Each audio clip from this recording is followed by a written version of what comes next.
Hey, what's going on, everybody? It's Bryan Tann, and I'm here with another Tann Talks. And of course, as you can see, we're talking the Snyder Cut. Justice League Snyder Cut. I have to start off by saying that, and I messaged Shane Wilson this when I was watching. I was 20 minutes in, and I had already given a big you to Joss Whedon at least 30 times. At least 30 times. If this was the Justice League as Zack Snyder wanted it to be, obviously it is, then Warner Brothers and Joss Whedon has screwed us as film fans, because this is the quintessential film. The fact that we got, I don't know how many upskirts of Gal Gadot, which sickens me. These characters are not fleshed out. I mean, God, the Snyder Cut is a whole different movie. It is literally a completely different movie.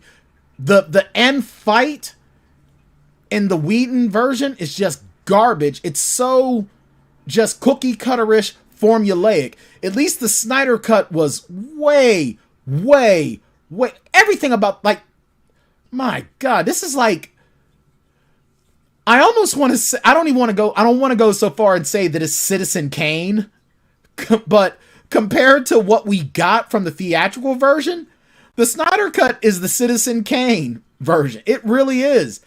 I mean, all of our characters are fleshed out. No character feels like they're a secondary. They all feel equally as important as they are in the Justice League. Like, yeah, Batman, Wonder Woman, and Superman are your heads, but all the members of the Justice League are equally as important. That's the way it is in this film.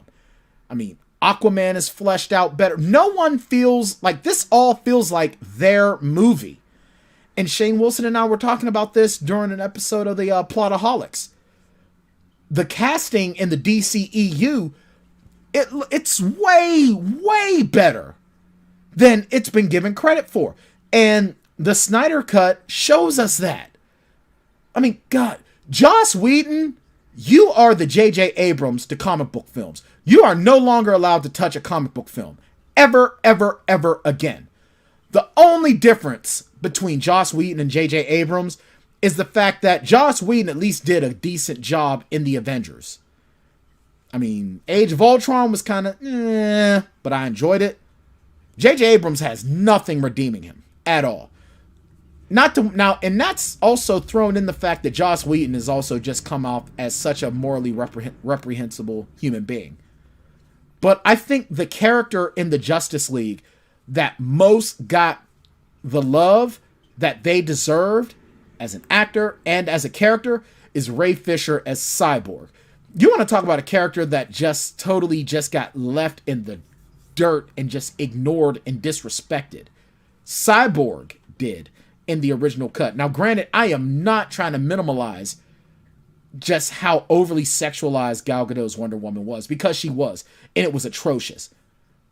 But at least she got to still be a major central figure in the theatrical version.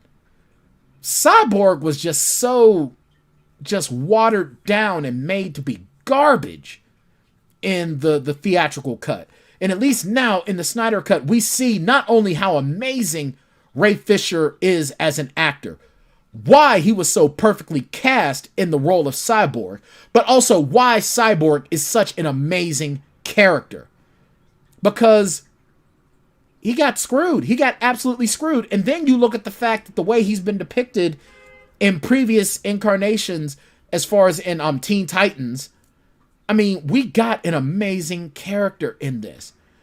And I especially have to, mild spoiler alert, I'm so glad that we lost the Aquaman Lasso of Truth portion. I'm so glad we don't have that anymore. So grateful. There's so many things that I'm grateful for with the Snyder Cut. I'm just grateful that we got it finally. It has been so well worth the wait. The storytelling is just on point. It's a masterpiece. Now, some people have said that the Justice League Snyder Cut is good, not great. I disagree. I think that this is a great film. I think that this is the film that the DCEU should be building itself on. However, I understand if they want to sort of take things more of the way they did with Shazam, where, you know, you want to have something that can appeal to the whole family so you can rake in the money. Because the MCU is just going to keep killing it. The MCU has this formula that works perfectly where you can get the sort of darker stuff, but still have the fun things in there for everybody. And if DCEU follows Snyder Cut, it's going to be hard for you to bring kids into it. I get that. But I would love the DCEU to follow this, because we can have something different. We can have something that doesn't follow the Marvel formula. They do their own thing. I would really appreciate that. Problem is that we're probably not going to get this. We've got this masterpiece. Unless something major league changes, we're screwed. This is it. And if this is it, then you know what? I appreciate it. I'm grateful for it. I'm thankful for it. And we'll go from there. Because at the end of the day, as a fan, I'm happy with what I got. I'm still excited to see the Matt Reeves, The Batman. I'm excited for that. But I would love to have seen more Ben Affleck as Bruce Wayne, because I've been saying it since he was cast. I've been saying it since Batman v Superman. Ben Affleck is amazing. He is absolutely amazing as Batman. And once again, the Snyder Cut just shows just how great he is. You know, I'm also grateful that we didn't get that horrible CGI lip thing from Henry Cavill. It's amazing. If you haven't seen it yet, if you do not have HBO Max, you need to get HBO Max and kick back and relax, because it's going to be a long ride. It's over 4 hours long. But you know what? It's worth it. Don't be afraid to watch it in pieces, because it's actually set up perfectly for you to do it. It's broken up in, I believe, 5 or 6 parts. And it's perfect. It's perfect for watching it in parts. Snyder Cut, for me, is zero shot. It is the DC movie that, if you are a DC fan, it's what you want. It's what you wanted. It's what you've been clamoring for. It takes the darkness that they worked on in Batman vs. Superman and does it better. It's almost like Zack Snyder saw what he did that was essentially wrong with Batman vs. Superman and improved on it exponentially. It's amazing. And I'll tell you the truth, I'm excited to watch it again.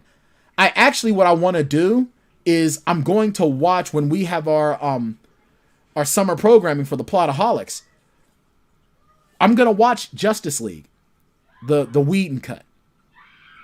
And then I'm going to watch the Snyder Cut. I'm going to do them back to back. And I'm just going to get that feel for the difference. Because at the end of my final tally, I probably gave the big middle finger to Joss Whedon at least 155 times. If you like the content, make sure you hit the subscribe button, hit that little bell so you get those notifications. You can get some or all. Make sure you go to plotaholics.com and you can check out all of our content. Tan Talks, Drunk Reviews, Kaiju School, and our original content, the Plotaholics Podcast. You can also go to our store at plotaholics.com and check out all of our merch. We've got merch. This is Bryan Tann, the Snyder Cut version, with another episode of Tan Talks. I'll see you next time.